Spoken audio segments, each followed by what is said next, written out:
Hi, this is Paul on the Plane.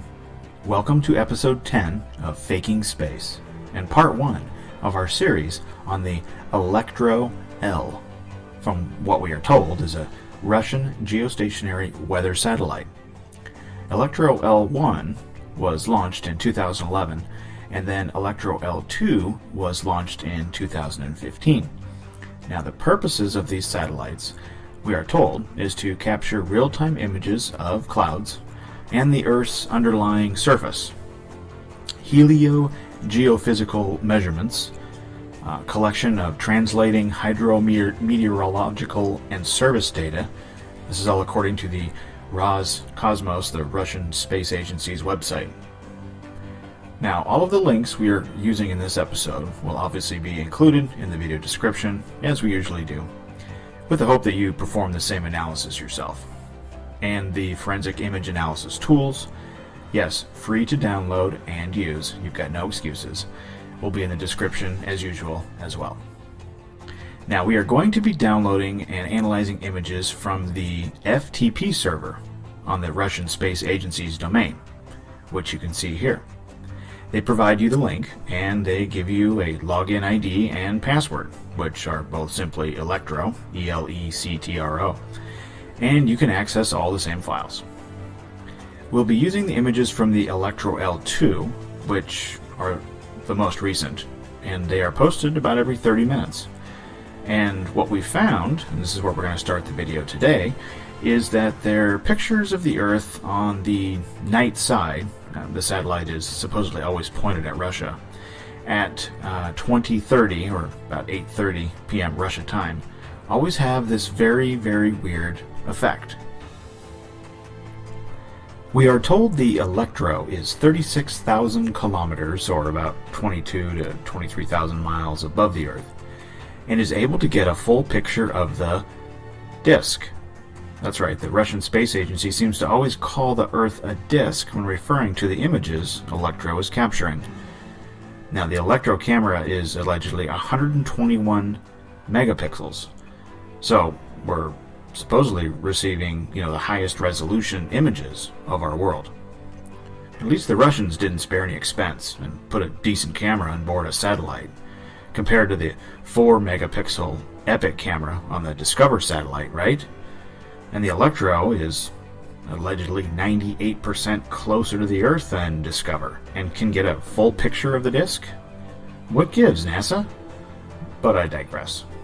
Alright, so here is how we will find these images. We're going to go to this site, which is where the FTP server link is, and shows you the login. I've already logged in, so it's going to remember me, but if you're doing this for the first time, remember that it's Electro is the login ID and the password is Electro. So you should be able to get in very easily.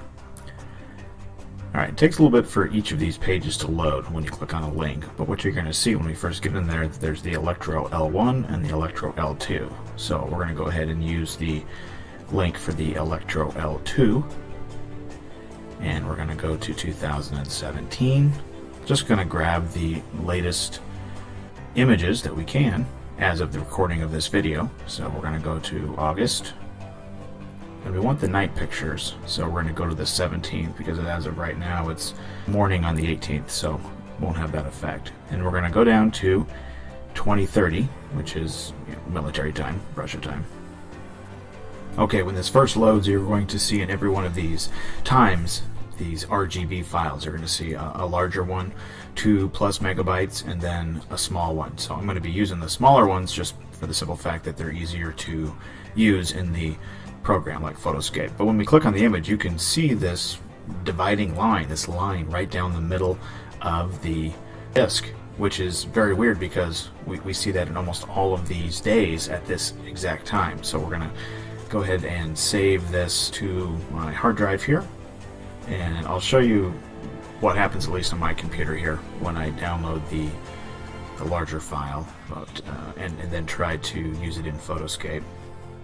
Even without any sort of changing of brightness or backlighting or anything of that nature, you can already see this very strange dividing line, and it happens every day it seems, at this time of day.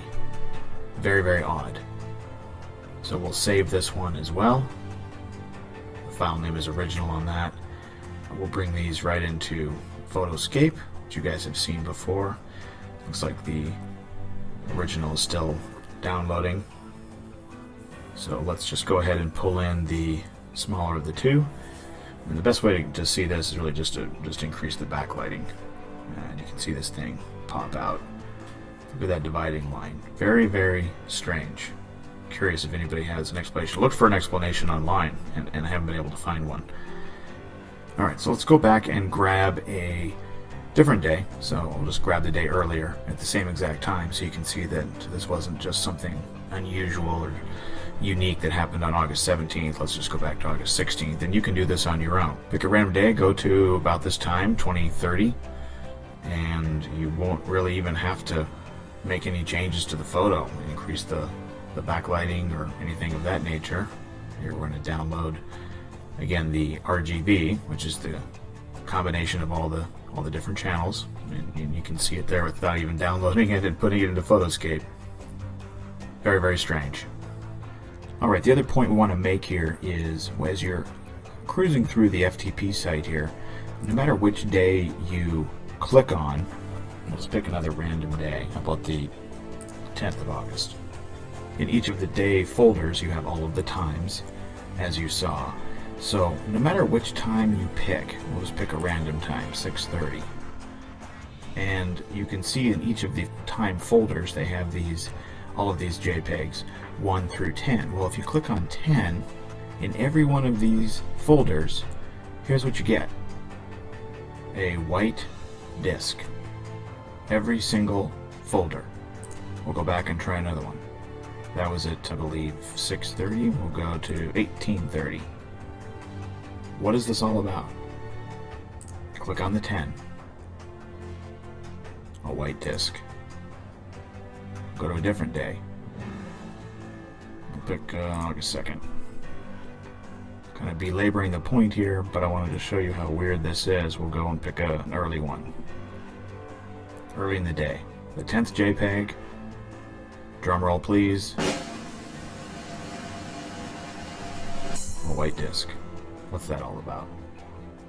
Alright, and finally, obviously we would be remiss if we did not drop the photo into Forensically, and that's what I've done here, looking for noise and ambient light, and not surprised, but we see pretty much the same results as we did with the LRO and Epic images.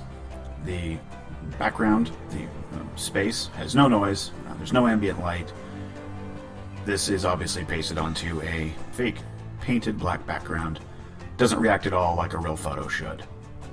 Alright, and one additional note, if you put the image into JPEG Snoop, what you're going to see is a signature match for the Sony CyberShot camera, which is very interesting because I want you to make a mental note of that, because this is going to come up later in our forensic image analysis series with images from other sources.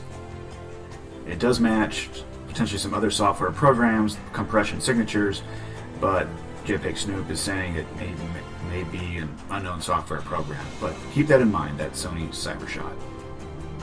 Okay, that's a wrap on episode 10, which is part 1 of our forensic image analysis of the Electro-L Russian weather satellite, and it's an amazing 121 megapixel camera taking pictures of the Earth disk from 22 to 23,000 miles away.